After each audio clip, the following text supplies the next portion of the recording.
Do I need business insurance if I have an LLC? I'm going to tell you exactly yes or no.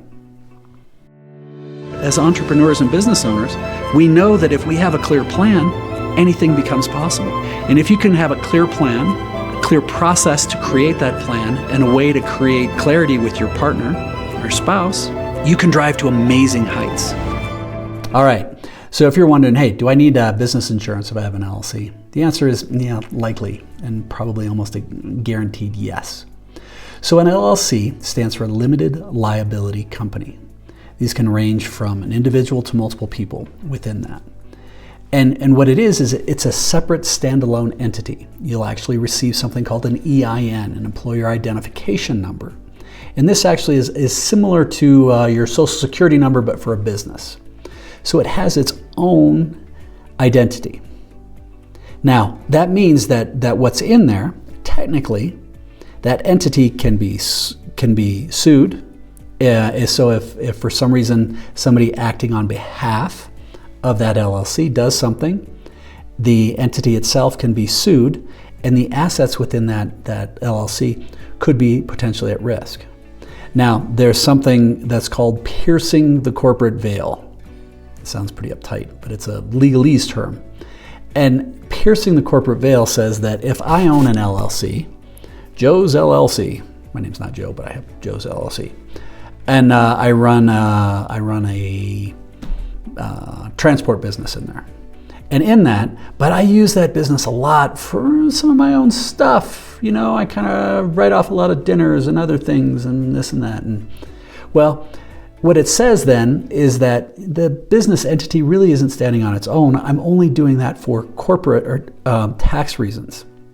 And a good attorney can say, yeah, you know what? That's Joe's deal, but hey, Kluver over there really owns it. And Kluver's the one who's telling what to do with it. So it's just there for sort of tax purposes. And it's trying to protect him, but he's not using it that way. And they can pierce through that, and then suddenly I become liable. Which means if you pierce the corporate veil, it means that the individuals themselves can become liable, even though some things were done in the name of the corporation. So why does any of this matter? Well, the purpose of it is that you want to have different layers and different stopgaps of insurance if something bad does happen. Now, I'm not a big fan of over-insuring stuff, but I do think it's very, very important to have at least some predictive measures so that you can keep things easy, so that in the unlikely event something does happen, you get covered. And most insurance isn't that expensive. So in our book and our courses, The Aspiring Solopreneur, we talk about building a team of advisors, usually for free, that are experts in small business. It starts with a small business accountant, attorney, banker, could be a marketing person, and ding, ding, ding, an insurance person. A really great insurance person will help you understand what are the different types of insurances you should have for your business. Now, when it comes to insurance, there's three things I look at. Absolutely have to have, should have, nice to have. Have to have means if I don't have this, I could end up wearing an orange jumpsuit. No. Don't want that. That means way illegal. I want to make sure I'm fully covered.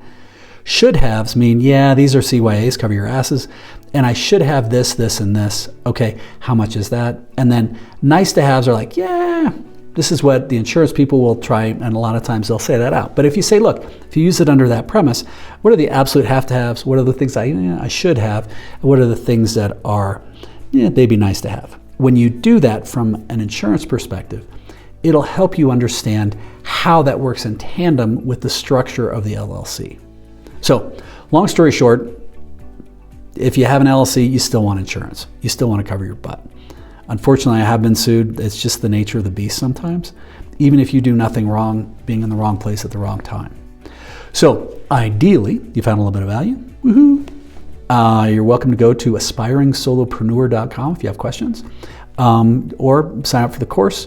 Full course, interactive videos, whole 9 yards, so you can safely decide, is it a good business to start or maybe not a great business to start. And with that in mind, thank you very much for investing the time and energy. Subscribe, check out some of the other videos. Right on, have fun.